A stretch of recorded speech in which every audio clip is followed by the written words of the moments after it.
If you own one of the popular Fujifilm range of mirrorless cameras, such as the X-T4, the X100V, the X-H2, or the X-T30, then you own a camera with an X-Trans sensor in it. The X-Trans sensor features a special design that was created by and is unique to Fujifilm cameras. The overwhelming majority of sensors in other manufacturers' cameras use a Bayer sensor array, meaning that Fuji is out there on its own with its own unique sensor type. The X-Trans sensor range is awesome and is the reason why photographs taken on Fuji cameras look so unique and have such signature color science. However, that unique design also means that while any company that creates a RAW editor can use the same old demosaicing code for the vast majority of cameras, they have to write special code just to work with Fuji.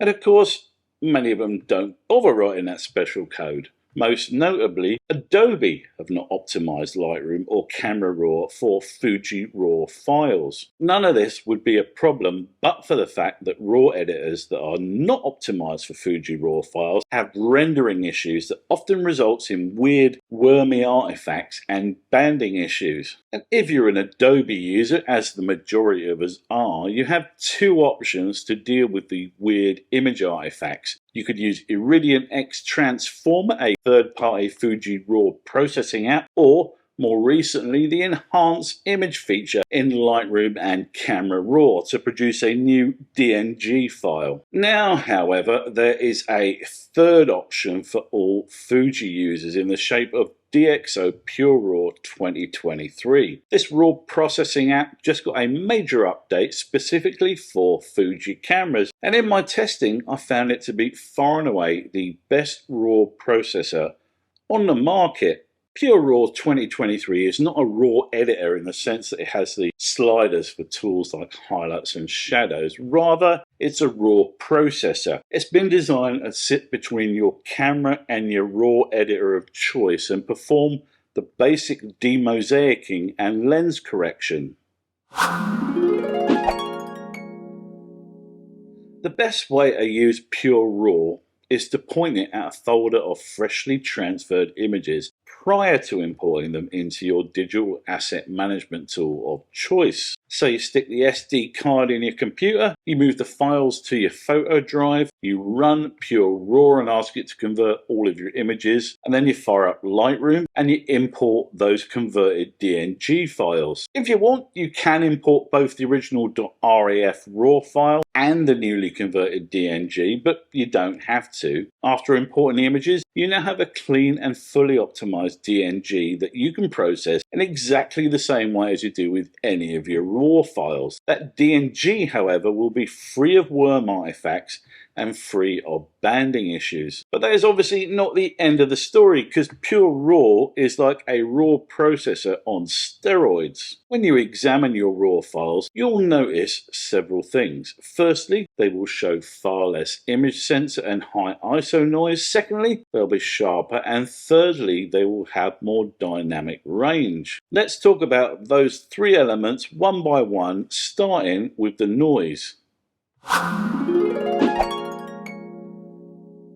Noise reduction has been a feature of RAW editors for many years now. Traditionally, RAW editors such as Lightroom target luminance and color noise. Luminance noise refers to the relative brightness of pixels in a photo and often shows up as black and white dots in the shadows. And color noise shows up as colored dots in poorly lit areas of your photo. In an app like Lightroom or Capture One, the noise reduction works by softening the image, and you need to balance balance the use of that slider with the detail recovery slider so that your photo doesn't end up looking like a JPEG shot on a 1998 vintage point and shoot. Meanwhile, color noise reduction in apps like Lightroom or Capture One works by blurring the color pixels slightly. And in both of these cases, traditional luminance and color noise removal tools, less is definitely more. PureRAW, however, utilizes our old friend AI to accomplish noise reduction in an entirely more effective way that is much more sympathetic to the image than anything as crude as softening or blurring. DxO has a vast library of reference images at their disposal due to 2 decades of camera and lens testing, and they leverage that library of images, which they say is in the billions, on training their AI. They taught the AI what noise does and doesn't look like, and in doing so, they made it possible to remove that noise without impacting image quality. There are 4 kinds of noise removal available in PureRAW: high quality,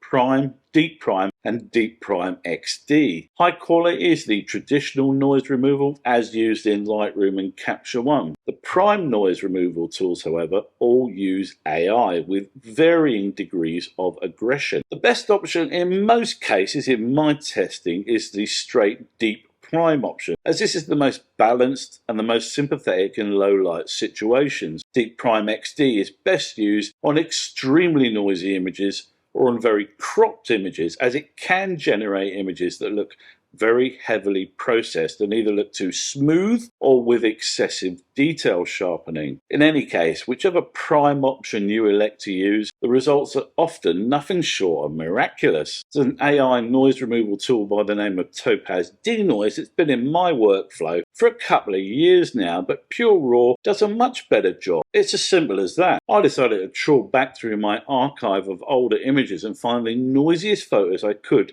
to test PureRAW. In every case, it removed the color and luminance noise and retained the details. The only drama I had was when I tested the Prime XD mode on an insanely noisy Astro shot taken with my old Canon 7D Mark II. At 100%, that processed image looked superb, but when I zoomed in, PureRAW had created a network of white track links throughout the image. So, if you have special case shots, it's best to test the 3 prime algorithms in order to land on the one that does the least intrusive job. Of course, image noise still exists in photographs taken at regular ISOs, and you will end up with a cleaner baseline image using PureRAW, whether your photograph was shot at ISO 100 or ISO 6400.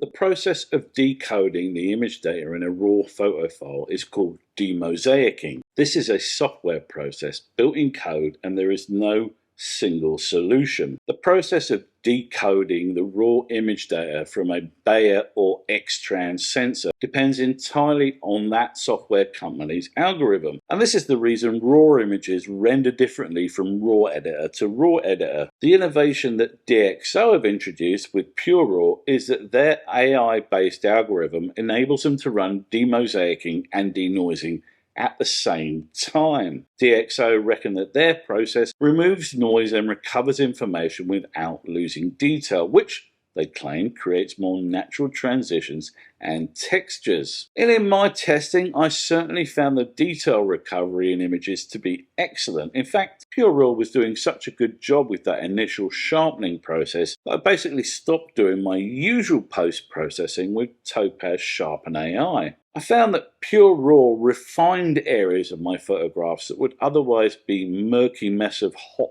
pixels and blurred detail. I was not expecting this from the app, and it was a real surprise when I started pixel peeping the resulting images. Then we come to the subject of dynamic range, and this was another area of PureRAW that far exceeded my expectations. In pretty much all of my test images, I found that PureRAW gave me between 1/2 and 1.5 stops of extra dynamic range. I compared areas around the sun in test photographs. In Lightroom, these were showing clipping errors, meaning Lightroom believed there was no image data at all to be recovered using the highlight or exposure exposure sliders. But when I ran these test photos through PureRAW, it pulled back some of that data. It wasn't a miracle worker and didn't manage to summon huge swathes of clipped image data back, but it found enough to effectively save photos that I might otherwise have left unprocessed. It's unfortunate that there's a need for an extra step with Fuji RAWs when using the Adobe suite, but at least with an app like PureRAW, it's a relatively painless one. I've been converting all of my new photographs using PhotoRAW prior to importing any into Lightroom, and since I started doing that, I've seen no worms, no image banding, and better lens correction. I found that the files I'm now starting out with are in much better shape than when I let Lightroom demosaic them. They're sharper, have more dynamic range to recover in shadows and highlights, and are clean of high ISO or hot pixel noise. Processing RAW files generated on Fuji cameras with X-trans sensors has always been problematic, but the software development community have stepped up and given us tools to produce clean-looking images. Adobe's unwillingness to incorporate demosaicing for X-trans sensors into their suite of applications is aggravating, but there's nothing on the market that gets close to Lightroom's digital asset management capabilities, and that's why I and many other Fuji camera owners stick with it. Fortunately, PureRAW is a great fuss-free solution to the Fuji RAW and Lightroom issue. With just a little extra effort during the import process, you can have beautiful clean images to begin with, free of worm artifacts, banding, and lens issues. That'll do us for this video, I reckon. What software do you use to avoid issues with your Fuji RAW files? Let me know in the comments section down below. If you enjoyed this video, please give it a like and consider subscribing for more honest photography and drone related content from me. Till the next time guys, ta-ta.